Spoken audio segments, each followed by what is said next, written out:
Welcome to LinkedIn Live. I'm Rhett Power, your host. This is a special edition of the Power Lunch that I normally do around 12 noon Eastern Standard Time, Tuesday through Friday. But for the next couple of weeks, what I want to do something a little different. I want to have expert panels to talk about some of our current challenges in business and in life. Today, in fact, we're going to talk about resilience. From a personal standpoint, from a leadership standpoint, and also from an organizational standpoint. And I'm calling this series the Quarantine Conversations because I don't know about you, but I'm in quarantine. And so you should be too, to keep everybody safe. And today I've got a world-class panel. I'm going to introduce those guys in just a second. But I'm going to encourage a few things. Number one, this is interactive. So please do ask your questions. If you have a question that you want to talk about, questions you have is sort of burning in your mind, please ask it. Now, we're broadcasting on LinkedIn, we're broadcasting on YouTube, we're on Facebook, Twitter, Twitch, and something else I can't remember. But ask your questions, and so we can get to them. You're not going to get a chance often to talk to the quality people that we have here today, so please do ask. Also, share and like this broadcast because we want your network and all of our networks to benefit from these conversations. Now, I also want to thank Marshall Goldsmith for bringing everybody here together because this group happens to be in the MG 100, which is Marshall's group of coaches that he's brought together, the best coaches in the world. And I'm thankful to be part of that group because I learn from these guys every day. And they make me better. They make me a better leader. And so I'm so thankful for that. Now, I want to introduce the panel. I've got Dr. Edy Greenblatt. She is a resilience pioneer in work-life balance. She's a work-life balance expert.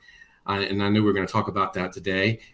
Edy has been recognized as one of the world's number one resilience expert in the world. She's author of the award-winning book, Restore Yourself.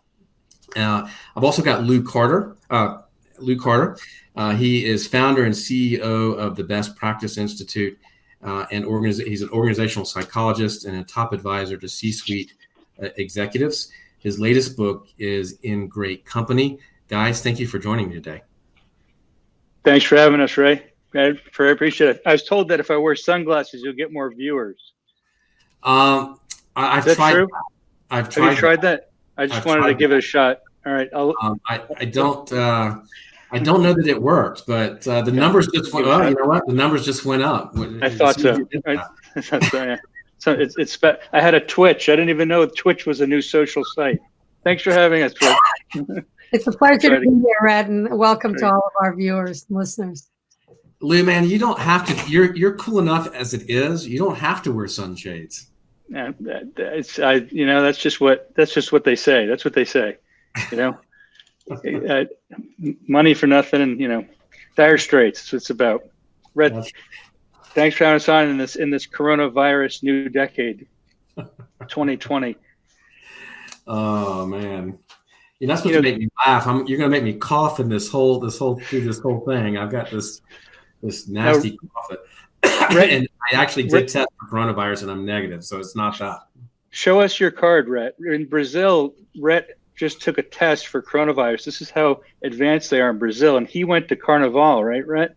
And he's negative. So it shows you that even with mass amounts of people that Rhett kissed at Carnival, he's still negative. Rhett, show us your card. In great Brazilian form, right? I got a red card, which means I'm good. So I don't know if a yellow card or a green card means something different, but I got a red card, so that means no to me. Well, hey, thank you guys for being here, and I. To me, this is a really, really important conversation. And I think, Sharon just joined us. Good to see you, Sharon. We have Sharon Melnick on. Hi, Sharon. Let me switch things up here and bring Sharon into the conversation. Sharon, hello. We can't hear you. Just unmute it. Press the unmute. She'll be set. Hey, Sharon. She's muted. She's just muted. You click the little mute thing and she should be all set. Sharon, maybe put on headphones.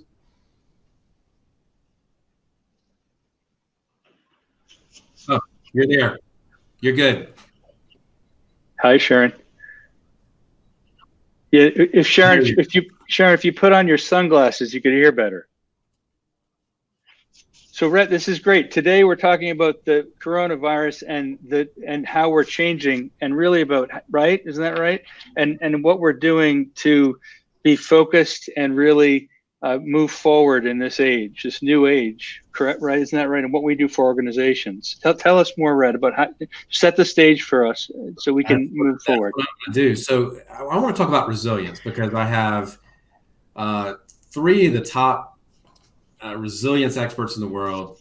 I've got this amazing group of people right here that can help us be more resilient, and it is more than ever an important topic.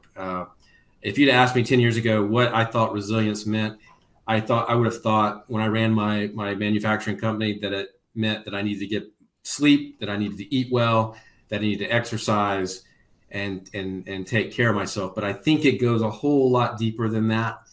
And so I want to hear from each one of you.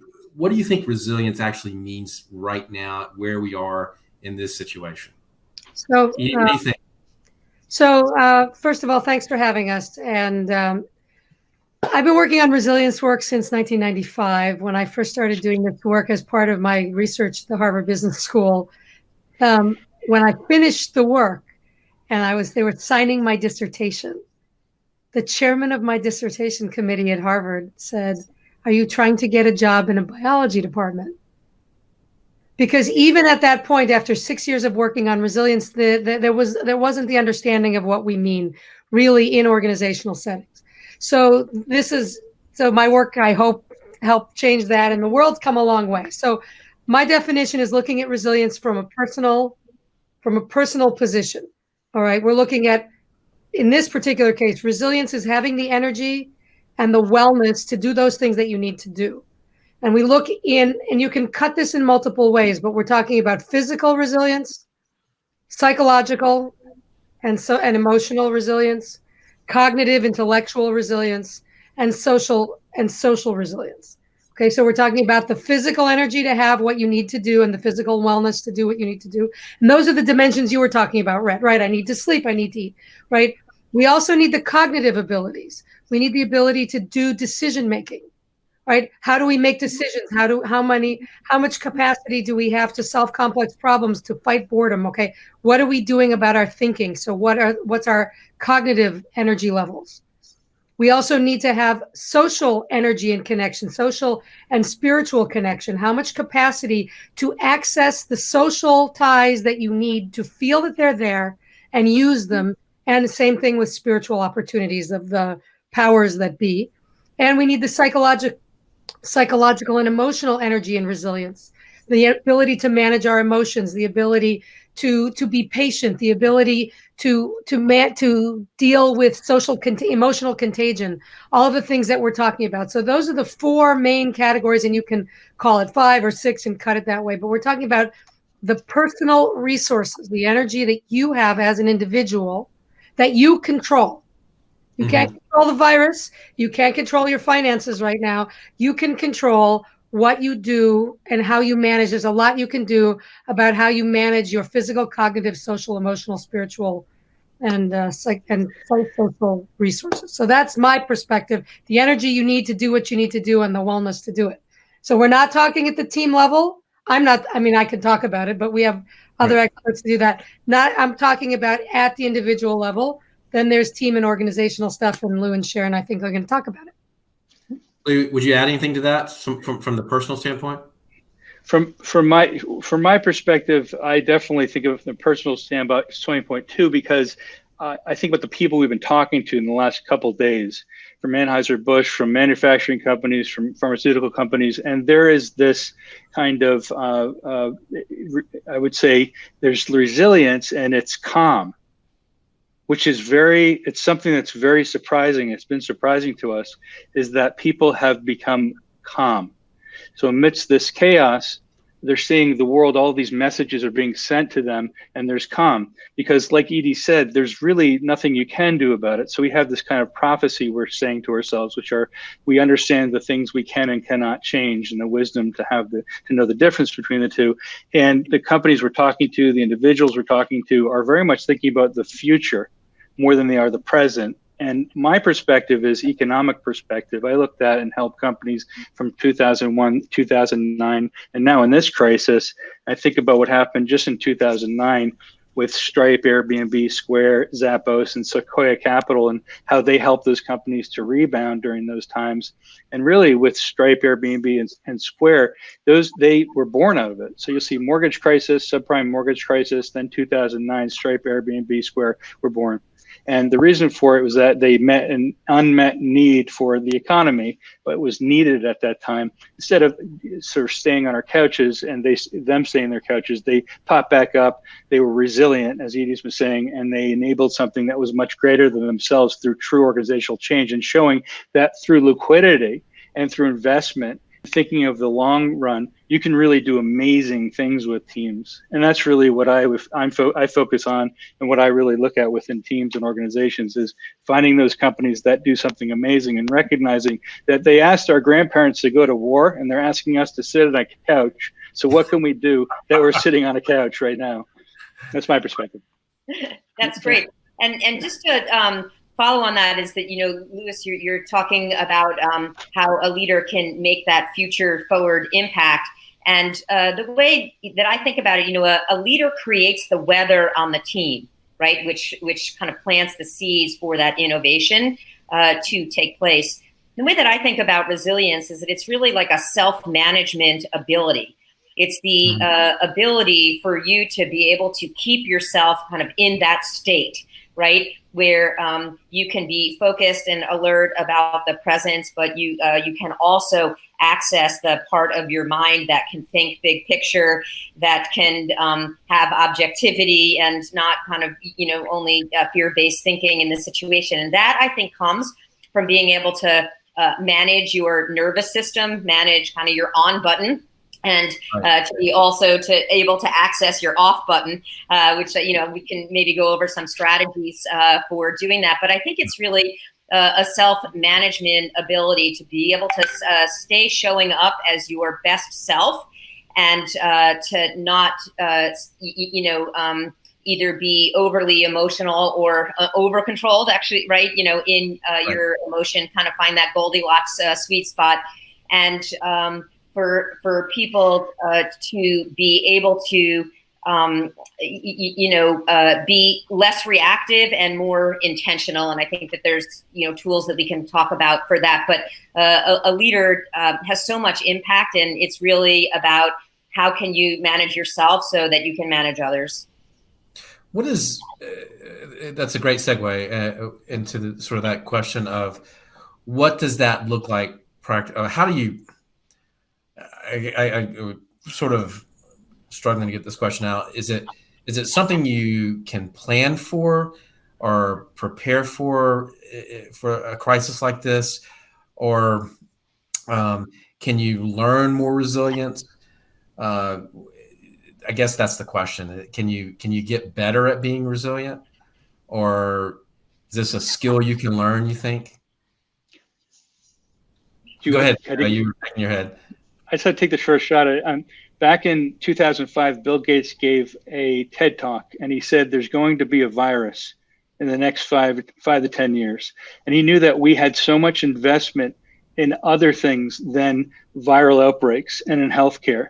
And it would take such a small investment to help us through a catastrophic event like the one that's before us right now. So yes, there are ways of predicting the future. There are ways of being a futurist, and really scenario planning what the future may be. And I have a friend who was a scenario planning consultant for a movie with Tom Cruise. You probably know of it. And the movie itself was about the future, right? And how can we think about what may happen in the future? the Jetsons. Many things in the Jetsons were about the future, scenario planning. All of the things that we've been waiting for and knowing that catastrophes may happen, we've been talking about for years with agility training, emotional intelligence training, creating emotional quotients. So we've been told about this for years because we knew that catastrophes would happen. So there's no surprise to me. It would be more surprising that people are surprised about it. So if now more than ever, we can utilize these great tools that Edy and Sharon are talking about now, because now's the time to use the tools and also to think about what's going to happen in the next 10 years with scenario planning tools that people like Warren Buffett and Bill Gates very much used in the other 10% of their brain that most of us don't. Can we apply that to right this minute in the next 24 hours to week? Can we hit the reset button on, I mean, if we feel overwhelmed, if we feel stressed, if we feel like we're not making great decisions, can we hit the reset button right now and say, I've got to make some changes in the way I react. I've got to make some changes in the way I think. Because I have to lead through this crisis.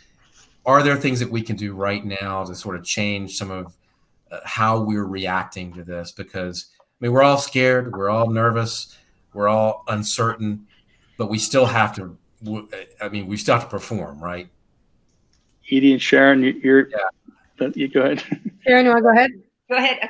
Okay, well, maybe set the foundation, and Edy can build on that. So, it's our nervous system that we have to respond to what was previously sort of the relentless demand and constant change, and now is a whole nother sense of threat level. And it's really important to be able to manage one's on-button sympathetic nervous system with the off-button, the parasympathetic nervous system. And here's why. Because, again, we were already in a kind of an always-on scenario. And now, we're just adding a whole level of emotion to it. And here's what a leader wants to appreciate is that when that your on and your off button have kind of a mode of thinking and performing associated with them. And the on button mode is it's really a kind of black and white. It's all reactive to what's right in front of you. So in that way, it can be leveraged. It's the part of you that can help you kind of do tactics and get stuff done.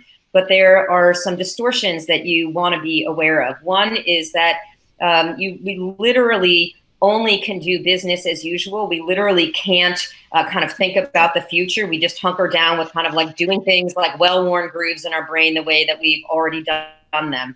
Another thing is that in this mode, everything gets filtered through the kind of fear center of the brain. And because it's our survival mechanism, everything that we think will go through the filter of, and what does this mean about me? Or how will this affect me, right? And so we all have to, and especially as leaders, have to overcome that initial kind of biological hardwiring to be able to take that step back and to see the bigger picture. How does what I'm doing fit in with, how can I get out of my own head so that I can see it from the point of view and understand the individualized concerns of my team members? How can I access that bigger picture thinking, long-term strategic scenario planning that Lewis was saying is what's going to kind of create winners for companies? And so anything that a leader can do to kind of notice when they're really locked in with that tunnel vision, and to be able to take a step back and, again, and then maybe we can go into like literally some specific maybe breathing techniques we can demonstrate here,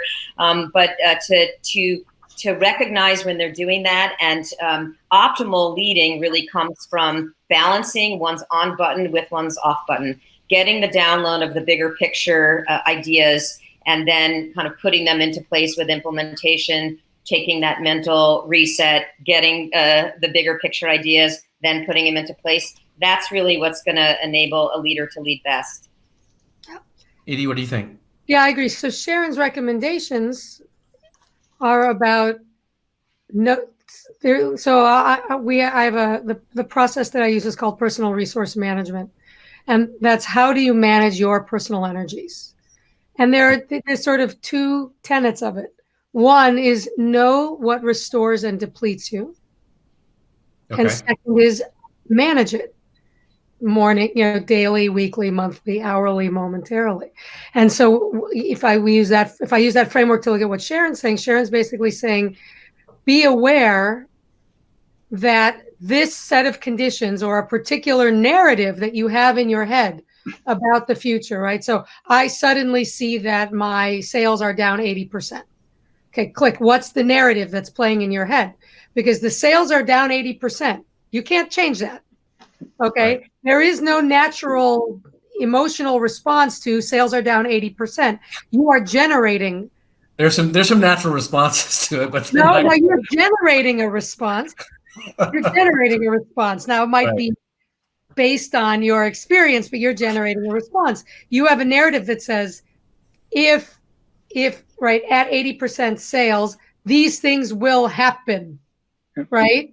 And then you go down into the black hole, right? And if this happens, that will happen. And if this happens, that will happen. And what Sharon's saying is, okay, if your narrative is harming you, you have to press the stop button, stop that. And you need to, the layer above that, right? When you're talking, it's about reframing it.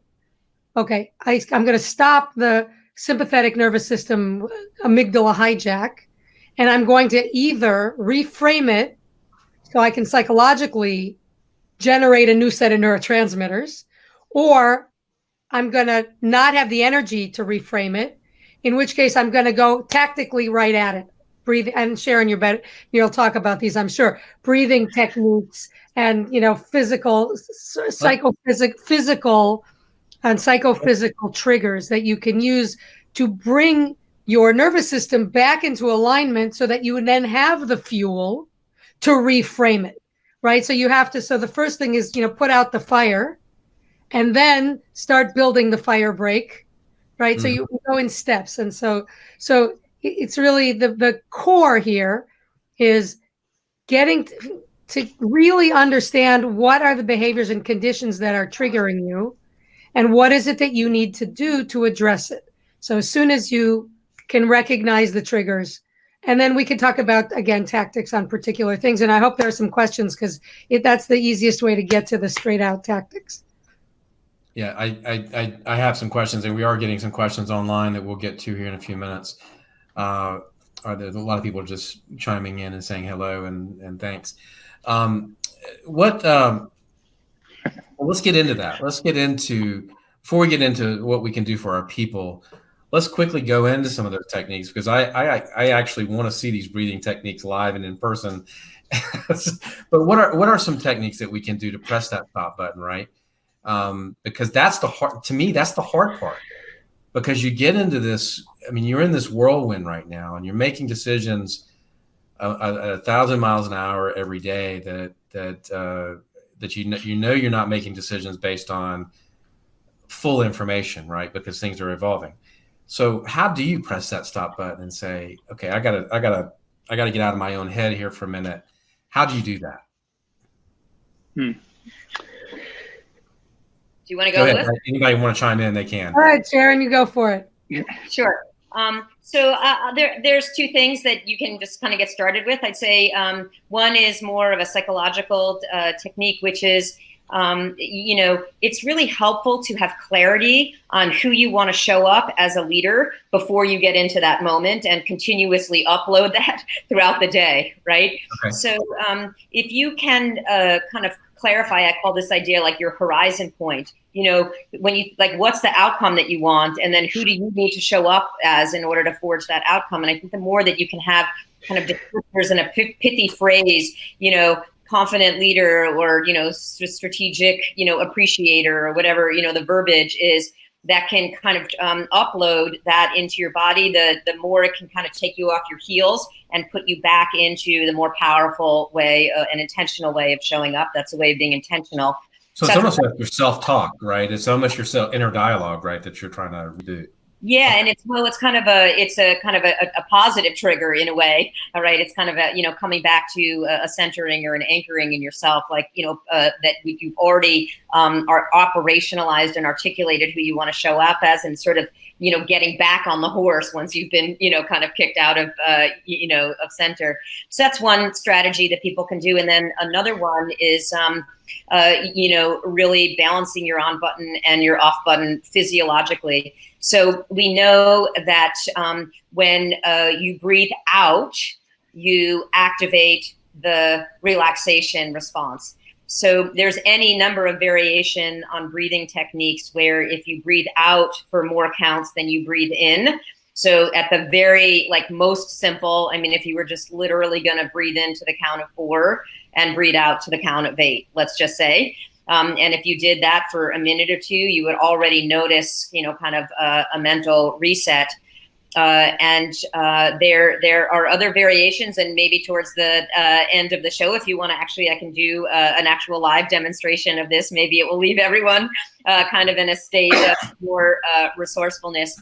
So that's one. And then I'll say maybe one other. If you find yourself getting kind of impatient or aggravated or frustrated, you're having kind of a quick trigger, we know that this is going to be a sign of stress. And you might even experience this physiologically as sort of like hot under the collar, or whatever. So you want to cool yourself down. So you can use cooling breath. So this is a reverse breath where you're going to open your mouth ever so slightly, breathe in as if you were sipping through a straw. Let's do it with you. Yeah, let's practice it. Yeah. So everyone, open your mouth, breathe in as if you're sipping through a straw. Breathe out through your nose. Long, slow, deep breath. And just do it a couple of times now as I'm talking. Does anyone find yourself that you feel a cooling, drying sensation over the top of your tongue? Very much, yes. Very good. So it's literally cooling breath. It will kind of cool down your physiology. My acupuncturist friends tell me that what we're doing is that we are activating the meridian, which detoxifies the liver, which is very helpful for you because that's where negative emotions can build up, and it can certainly kind of derail your focus. So if we're looking for what can you do in the moment in order to change your state so that you can be intentional and so you need to be as a leader, cooling breath. I love it. I like it too. Yeah. I actually have one. I had a remarkable hypnotist for a while, and for certain people who are tactile stimuli, there's some people who respond more verbally, and some people who are more influenced by tactile. And I'm real tactile. So if you're tactile and you find yourself generating a negative thought, for example, pick one. I'm going to run out of toilet paper. Okay, so now I have this narrative. That's I'm going to run out of toilet paper. Now, normally we would try to reframe it so I have enough toilet paper for this much time. I know when I can go to the store. You could reframe it. But if you can't get rid of it, you can actually just hit your forehead and say cancel. So, right. And if you've committed to getting rid of that. So think of a phrase that's not helping you. And then when you think of it, just hit cancel and say it. Tap yourself on the head and say cancel. Love it. Okay. And now, right? No, this isn't the Day of Atonement. No, exactly. It's synagogue. Okay. Sinned, okay. But it's the same concept that you associate a word, a thought, and an action. So if you are tactily, these are emergency stops, right? Then, so we have a few different levels, right? We want to do the emergency stop the problem. And then to get enough grip that we can now start to use strategies to determine what behaviors and conditions we're doing to restore ourselves. Okay, so you need energy to manage yourself. And so that's when at some point we should probably talk about, okay, what are some sort of basic things we want to get scheduled and calendared for everybody that this week while you're home, do it now. Enough of these things. So, but let me be quiet for a minute because I think go ahead and talk about them, please. Okay. So best practices are I talked earlier about these 4 general categories. So physically, what can you do physically to help enhance and retain your physical energies? Okay. So in Israel right now, my intern is allowed out of the building 10. He's living with 6 other people. He's allowed out at 10 minutes at a time. So we basically have him on a schedule to go out. He's got his alarm set and he will go out for 10 minutes and he will walk or run or do some kind of major cardio activity because he's used to high cardio. If he's somebody who's being and he's around a lot of people, so he needs to stay away from people anyway. So some kind of take advantage. He's got this 10 minutes, get on a schedule. We're good at scheduling. Set your alarm, use your phone. Every X number of minutes, what are you going to do? At what time are you going to go out? At what time are you going to schedule calls? The social piece is hugely important. Mm-hmm. Okay. Especially if you're locked in with other people, you need to be disconnected from those other people and either be left alone or connect with other people. So managing what social conditions do you need, putting it on a schedule. What psychological and emotional support do you need? And so actually going through this set of categories, and we're going to run out of time soon. So I want to do a quick, hey, what can I do? A couple of quick things. This is my book. It's on Amazon. You can get copies for like $6 used ones. Okay. If you can't afford a used one, I have a few in stock. I could send you if you're in a crisis. So that's all the stuff is in there and it's not a digital. I'm sorry. Second, I'm going to be doing, I'm offering free coaching, group resilience coaching. And I don't have a link for you, but I have this. Here we go. Is that working? So if you send me an email at edy@askdredy.com and just say, I'm interested in the free resilience coaching. This is for people who are running organizations. And for coaches, I do coach supervision. We will also set up a coach supervision session. So if you're a coach and you want some support, edy@askdredy.com. We'll be doing that. And also I have a brand new puppy. And if you need me to put him on camera to make everybody happy, let's see him. What's his name? His name is Buddy, but he's sleeping and that's a good Buddy. thing. We got a few minutes. We'll have to wake him up before we leave. Let sleeping dogs lie.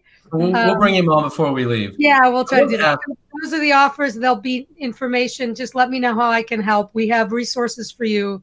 We'll provide some coaching and support. So know what restores and depletes you. Get good at doing that. If you don't know, we'll help you. There's resources available. So I want to ask the next question. I got a couple more questions left. How important is our network right now to being resilient? What do you think, Lou? Yeah, I want to say that it's hugely important. We think about Maslow's hierarchy as being so important to this right now, and reaching out to external experts, to other people in the industry, just to get a finger to the wind as to what really is happening with everybody. It's so important to have that connection, that reconnection, we call emotional connectedness to other people. Here at Best Practice Institute, we're opening up Monday BPI community talks, and it's just about what's happening, what are we doing, what do we need, what can we provide, and letting people from all around the globe, all organizations, Fortune 500s, Global 500s, from the CTOs, CHROs, VPs of HR, doesn't matter who you are, come to us, talk to us, and we just open up this great forum for people to talk and to share, and everybody's seen. And you have something you want to throw in, you have a question you want to know something about, or you want to put up the flagpole to whomever you need to give it to, it's at BPI, and you could do that. And that's one of the things I wrote, sort of 4 things that I thought was very important is, being great really within your community, giving back, what you're doing now, Rhett, bringing people together, sort of being so good that nobody can ignore you at this moment, because now we're called on to be at our greatest. And that's why all of us are stepping up, because we really know that this is a time of need. And, looking at the financial, where everybody's looking at financial, but you're doing what Edy and Sharon are saying, whether it's the cool breath or the reset button, not getting too emotionally hijacked, because we could do a lot of things. We could sell everything. We could be panicking, and we could buy some too at this low and have it go back up. We could be doing more things in terms of investing into new resources, new consultative resources. Got some people here right now you probably could work with in order to grow larger even afterward, right? So be calm. Know that you have the time to really get to that higher point. And the fourth one I have is to get the best ideas. That's to your question, Rhett, from your network, and suggestions from your network to make the best decisions for your organizations. And the way you can do that is through consortium, is through network, and through reaching out. You're not going to get anywhere isolating yourself. You'll get everywhere knowing from the larger system. It's also about too, I look at it too as right now, you as a leader, you have to make sure that your messaging, your tone, your emotional intelligence, all of that is in check, right? And to me, it seems like your network is a great place to make sure that you're in check, so that you can be the leader that your people need, right? And that seems to me that you really have to lean on others, maybe outside the organization a little bit, to make sure you're doing it right, and make sure your message is right, and make sure your tone and your demeanor is right. I mean, does that make sense? Let me say something about that, actually, because what the research shows is that a tone of realistic optimism is really kind of that delicate balance that a leader wants to strike in these times. Optimism is going to help you and your team, sort of have a positive mental movie of the future, right? Mm-hmm. And also make you and your team feel like there's things that you actually can do in order to bring about a desired outcome, right? And the realistic part, however, is really important, because you do want to set expectations. That there is an unknown, a vast unknown right now. And we do expect that there is going to be discomfort or things that are out of control along the way. And I think it's very important to strike that tone in order to maintain credibility, right? Like, you really have to match where your people are now in order to move them, and keep them moving in that forward motivation. I think if you come in with false reassurances right now, that it's really going to hurt your credibility. So you can see that all of this it comes down to that self-management ability that each leader has to really double down on. And it's really an opportunity, sort of like that whole Chinese character of, kind of danger and opportunity.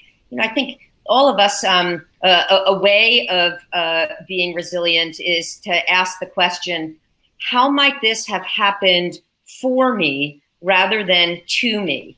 And just asking that question can be very, kind of thought-provoking or evocative. Not that any of us kind of brought this on, unless, some of us kind of think, okay, there was a collective unconscious about this, but not to kind of go there. That's for another program. But more to just be thinking about, what is the opportunity for me to grow here? For what needs to come forth from me, and how can I be even more effective at my self-management? And I think that that's going to help leaders be even more effective. And as long as we're, sort of sharing a repertoire, a toolkit of tools here, I wanted to give one other that might be relevant in these times. I call it the panic reset button, right? And there is, if you kind of on the middle of your third finger, let me see if I can get my finger, on the third phalange. So in the bottom phalange of your third finger, it could be either finger, but let's just say I'm going to show a pointer here for now. I've got to get this on the camera. There's a soft kind of indentation point. And what happens when we get into this panic feeling is that there's a sac around the heart that goes, and it makes us, we get this before a presentation, we can't breathe. And so when you press that indentation point, it's soft, it doesn't have to be too hard. What happens is there's a nerve that runs up your arm, and it will relax that pericardial sac.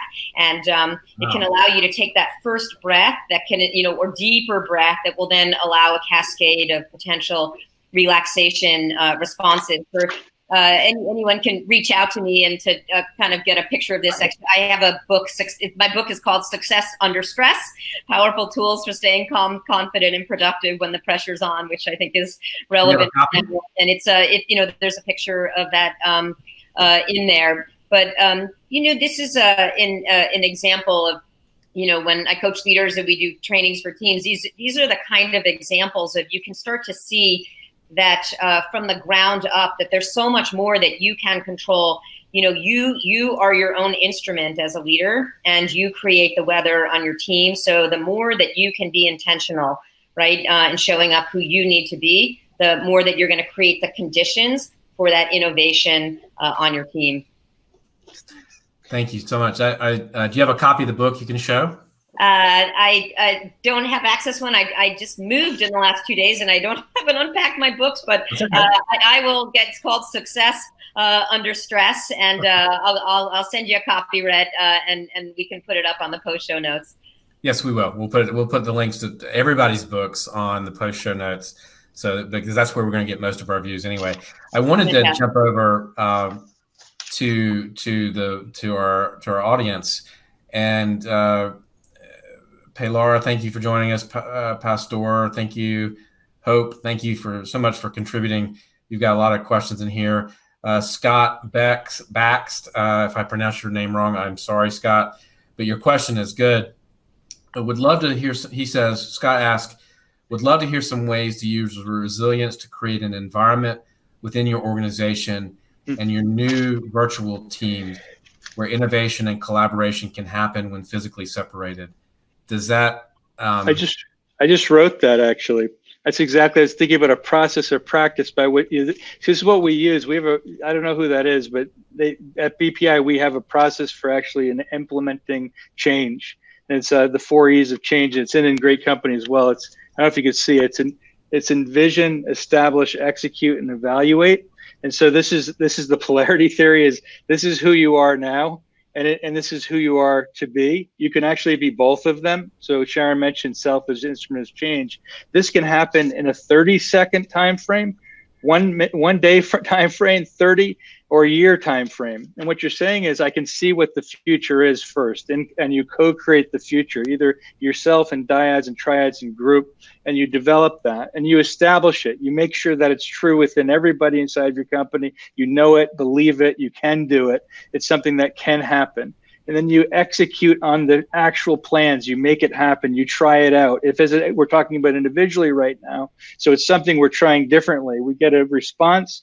We relax. We do a wave like we do in Edy's vacations. We go relax in the waves, right? And we let the wave go, and we execute, make it happen. Then we evaluate it, right? That's the last D. We find out, is what I did, does it work? Does it actually work? And if not, go back to envision and let's revision it. Revision what that story is in our head, what the story is with others and collectively, so we can recreate the future and what we want to be for ourselves and those with which we lead and the company we want to create. And that's an amazing mindset, right? Because that's the mindset we're going to solve this problem. We're going to think through it. We're going to innovate through it. And those are the companies that are going to survive this, right? The ones that are rethinking how we did things and can we do it in a new way. And I think that's a really powerful thing. Let me read through some other Hope. Let's see. Hope asks, are there some Zoom techniques? This is an interesting question. Are there some Zoom techniques that executive teams could use? Let me see.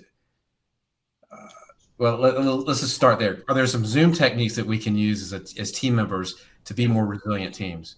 Yeah, I think that's a fascinating question. So there's a lot of work on virtual teams. So this isn't a new thing. So a lot of great material on virtual teaming. So you can Google and get books, and I can think of Chris Gibson wrote a terrific book years ago on virtual teaming. So first of all, the basic rules of team effectiveness. I use Hackman's 5 criteria team effectiveness, 5 conditions for team effectiveness, but whatever, the standard models for team effectiveness count. So make sure you've got that in place. Mm-hmm. Then you have virtual teaming things. And so simple tricks and tools. That you can get a listing of feeling words. All right. So when you get everyone online, this is the problem with remote work. You get everyone online, you don't know what condition they're in. So let's get it in the room. So you can get a list of feeling words in there, just Google it.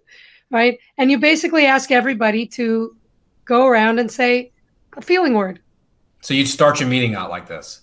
Because look, that stuff's in the room anyway. Okay. It's in the room anyway. So let's get it out there. Anxious, happy, sad, nervous, distracted, whatever. Not a whole narrative, one feeling word. Now, everybody's put that out there. The next thing you can do is say, is there anyone who is so distracted? You know, you can do an exercise to try to let it go. And Sharon probably has a bunch of them, right?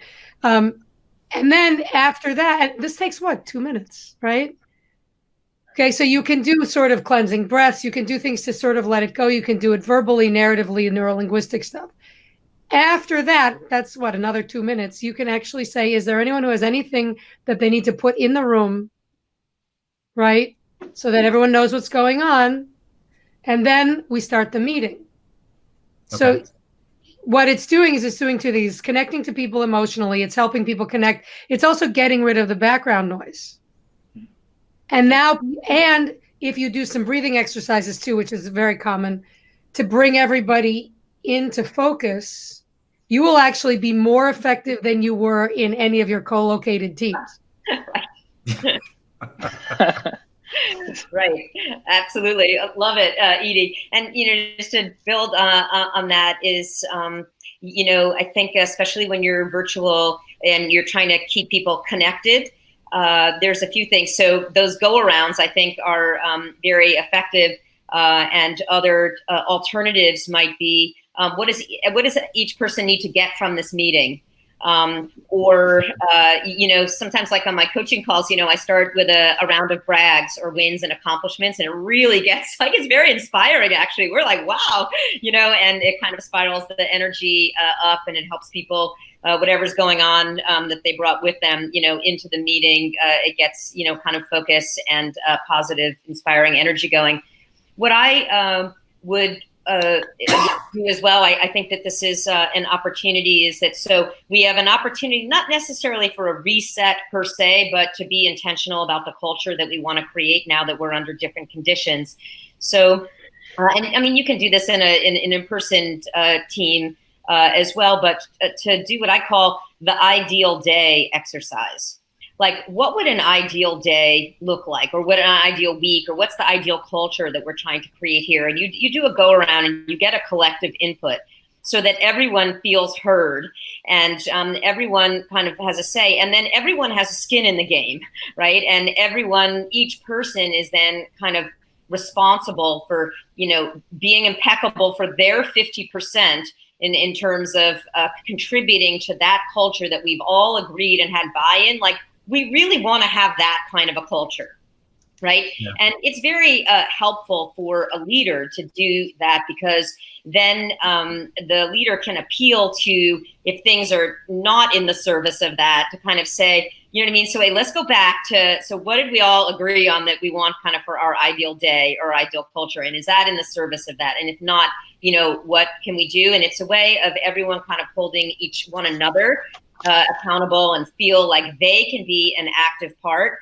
of creating their experience going forward. So it's just sort of simple, but it gives everyone a collective voice, and it's the glue. For any leader, the culture on the team is going to be the glue that's going to be there leading and managing and motivating people, even when you're not face to face. So you really want to try to be intentional about that. Yeah. Lee, what do you think? Oh yeah, I just wrote down 2 words. There's 2 things you could do at the end of a meeting in Zoom meetings. You could do an end, right? You can end a meeting, or you can be catalytic. So catalytic, to me, in the end of a Zoom meeting or any meeting, is about what can I do to take what I learned and bring something forward in a way that's meaningful, right? So at every meeting at the end, it's about what can we do to move forward. And usually 1 out of every 100 people inside of a conference or inside of any meeting will actually do something with it. And there's stories of somebody, is actually a gentleman in a conference who left, and he created a entirely new product line offering for his company. And he was the one person who he was amazed. He was the high potential for his company. And he was the story for everyone about catalytic learning. No one else did it. Everyone else went for drinks at the bar, or went home and started their Monday morning fresh. So it's about catalytic learning. What do we do in the moment that we'll do differently at the end of the experience you have on the meeting? And this is best practice from coaching. This is about so these are, again, best practices from teams and from coaching. What's your commitment moving forward, right? We've had this meeting, therefore what? Therefore, what are you committing to? What support do you need? And in Restoration Vacation, which is the business that Lou referred to that I've been running with my colleague, Drew Harris, we end every single meeting with gratitude. Every single call, every single interaction. This was Drew's demand when he joined the company. And I agreed in a moment, right? What are we grateful for? And just one thing, not, drama. I really appreciate that you blanked. I love that. I think that's a great mindset to add anything on. Yeah. So I want to get one more question. Well, I have one more question online that I want to get to, and then I have one more for each one of you, which will be a quick answer. So Will ask, thanks Will for joining us today. Will ask, my numbers and my sales are taking a huge hit. I've got people working from home, which is new. I am stressed out. How do I rethink everybody's KPIs? How do I rethink everybody's productivity? And what do I demand? Do I demand more, or do I expect less right now? Yeah, I thought that's a hard question. There's a few parts to that. First of all, you can't demand much. First of all, you can't demand anything from anybody usually, right? Fair enough. So since you are distracted, so my coaching radar just went off. Right. The first thing this person needs is to get off their back. This person has decided that with things changing every 8 hours, they need to have answers now. KPIs are long term. They're going to wait. You have no idea. So I think there's a parsing. So my first thing says get some support, get a coach, get a friend, get somebody to help you get some proportion and prioritize things, because KPIs just don't matter right now. They don't matter because you can set whatever you want. The question is, how do you make sure your people are okay? If they're not okay, right? Resilience is the base. If they aren't okay, if they are physically, cognitively, emotionally, socially, psychologically a wreck, depleted, exhausted, nothing happens. So first thing we have to do is get everybody up to functioning levels. Right. Okay. And now engage in what's possible. Stability. We would start with stability, I guess. And he needs to get off his back. Right? Okay. He's not supposed to, right? That's my thing that I'll set up. And I'm going to bend over to get the dog because I need to wake him up. And I'm going to disappear from the site for a second. No, I think that's good coaching. That's good coaching. What would you say, Sharon? Yeah, all of us coaches are sort of like, okay, what can we do to coach you through this right now? We appreciate the challenges that you are facing. So there's a couple of things, in terms of business, I would be thinking about what is still working in the business, right? And what are some fundamentals of the business, even if it's not all working, what is the part of the business that people still are needing from you right now? And I would really double down on that. And I would really get close to your customers right now. And I would really understand, I would connect with them. I would help yourself to kind of feel useful. And I would really listen with deep empathy. And because what you hear from them might be building on the fundamentals that are working now, might be, kind of the go forward iteration. And back to this through line that I've been talking about here is, who do you need to show up as I've been thinking about, what's the output that you want from your people, or how do you want them to be thinking and feeling and acting right now?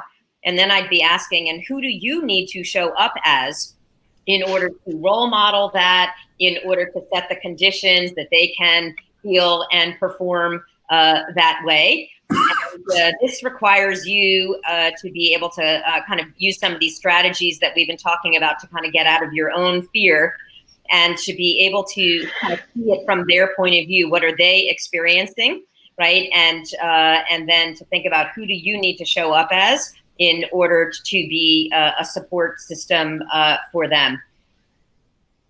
Yeah. Okay. And Lou? So, Rhett, first of all, I agree with everything Edy and Sharon are saying, and I definitely think we need to do a check-in and finger to the wind at everybody. I think of it sort of like sailing on a boat, or myself. You need to see their wind is going, and a check-in. I have a little tool for that. I'll share in just one moment. There's no one more important to ask right now in terms of KPIs than those at the top suite. And because they know really who they're reporting to, their shareholders, their board of directors. And it's very important that we understand where they're at. And then you being a manager and saying, do I change their KPIs? Well, I don't know that. Probably what you're doing right now is you're feeling whatever is happening around you as a manager. So you have your own feelings.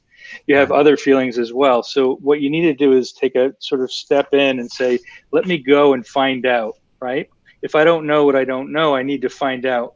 So you should step in and start asking these questions of whomever you report to, and ask them to ask whomever they report to, without stepping on too many toes, without harming any politics, because you want to keep your business going and thriving and succeeding. So, I always have this tool I give. It's a ladder, kind of like a ladder of inference. It starts with kind of what's up, what's going on? Why are we here, right? Why are we, what are we talking about with key performance indicators? Or you go to your CEO, you say, well, what's happening really? Well, I'm here because I'm very interested in what's, what we should be doing now. Should we be changing KPIs? What's behind this? What are your feelings behind this? What are your perceptions behind this? What does the market need? What do you need as a business? Then what's possible? Do we change KPIs now? Do we not change them? Do we adjust things now? And then let's go, let's test it out, which really then goes back to envisioning and for the phase and going to the evaluation stage. So we have to be still mindful of some binary approaches, some linear approaches, not that the key into it, systemic that Edy and Sharon are talking about, very important. It's just let's be careful about, going and checking in and getting to know the things that we just don't know right now. Yeah, I would agree with you, and I think all of you are right. But I also think that this will the one of the things I think, once people feel comfortable in the next few days or to a week, giving people time to adjust to the new reality. I mean, I've got two boys who started their virtual school today from their school, right? And we're going through so many shifts of trying to figure out how we're all going to stay in this house for the next month together, right? And I think once we get to a happy new sort of reality, right, or a happy what do you call new normal, so to speak, then I think people are going to want things to do, to feel useful. Yeah. They're going to want they're going to want to work, right? They're going to want to get their minds off all this other stuff. And I think I think giving people time to get to that point, and then reevaluating with your team and with your leadership what the next steps are. I think that's the way to handle it. But I think going straight into that conversation right now may be too soon. I mean, it depends on where you are as a company and how, but I think it's really, really important to be mindful of what they're dealing with at home, because you can't separate that. So anyway, that was my 2 cents. But I'm going to do my quick puppy introduction, because this is Buddy. Oh, this man, is my contribution to the well-being of everybody. Say hi, Buddy. Hi, Buddy. You have to plug your teddy bear. You have to plug your live talks, Edy. You have to talk about. Okay, so Buddy and I are going to start. So realize that I have the perfect storm, which is I finally got a puppy. and there's a global pandemic. So the question is, how do we take these two things and put them together? And I walked him too much today. He's all floppy. You should see him when he's not. So I'm starting a little podcast that's going to be Resilient Leadership with Dr. Edy and Buddy, because I'm learning a lot from him. Here, say hi. Hey, buddy. I walked for an hour today. Yeah. What's up, Yeah, buddy? make them think you're all happy. Okay. So anyway, that's it. Make them think you're all floppy all the time. You'll see them later. So bye. Bye. Say goodbye. Bye. Okay. My last question for you guys is this: what advice do you have to people right now? A takeaway that they can take away real quick for them to maybe try to put in practice right now to help them sort of get a grip on where they are and calm down and focus. What's the quick takeaway from each one of you? Go outside. Unless you have to stay indoors. Wash your hands. Go out and walk around and stay away from people. And get out. Don't touch anything. Get outside. Don't touch anything. Don't touch anyone. Don't breathe on anyone. But get out. That break will help. It'll help you. It'll help your neurotransmitters. It'll help your vestibular stimulation. Make sure you're in motion. And make sure and sleep. Right, the two things. Your immune system. So it's sleep and some movement, and reach out. We're all here. We're all offering you free stuff. Take it. Yeah, learn. Actually, take an opportunity to learn. Right. Take it. Yeah, you don't have to clean your house because you're stuck in the house. Okay. Okay, that's mine. Sharon, what do you think? I'm just going to build on what Edy said in terms of sleep through the night. And if you're really stressed and freaking out and you can't sleep through the night, I'm going to give you one more off-button technique. Is that okay, Rhett? Absolutely. We didn't do it. Did we do our breathing? Did we want to do that at the end. This one actually. So if any of you are really feeling very anxious about the future here, if you wake up in the middle of the night with your thoughts racing, either about your to-do list or just the worries on your back as a leader, then here's a way of pressing the off button to get back to sleep within 3 minutes or less. No external substances required. So left nostril breathing, you're going to cover your right nostril, breathe exclusively through your left nostril. Cover your right nostril, breathe exclusively through your left nostril. And it activates the vagal nerve, which is the chief nerve of the relaxation system. And cover the right, breathe with the left. And it's just another way, again, of sort of, balancing this on and the off button is going to enable you to be effective in the tactics and to think bigger picture. I think I just want to say one thing about that left nostril breathing. It's very, very important that you do it correctly, because if you do it incorrectly, just get up and kind of go into your home office. It's the opposite. It's very activating for you. So on page 68 of Success Under Stress, people keep it by the bed so they can remember when they're disoriented in the middle of the night. But the final tip that I would give is I'd pay attention to what are the mental movies you're playing in your mind. Right, because that's creating kind of your inner environment, and that's going to really dictate how you show up. So really want to thank you so much for this opportunity to have us on. I've really learned from all of you, and you're doing something very important. In fact, I'm inspired by you, Rhett. I'm going to be starting my own series here of LinkedIn Lives for those of you who really want to kind of master the business psychology and to be a resilient leader in these times for yourself and for your people. So thanks so much for having us on here, Rhett. Awesome. I can't wait to watch. I'll watch it too. Hey, Lou, what you got?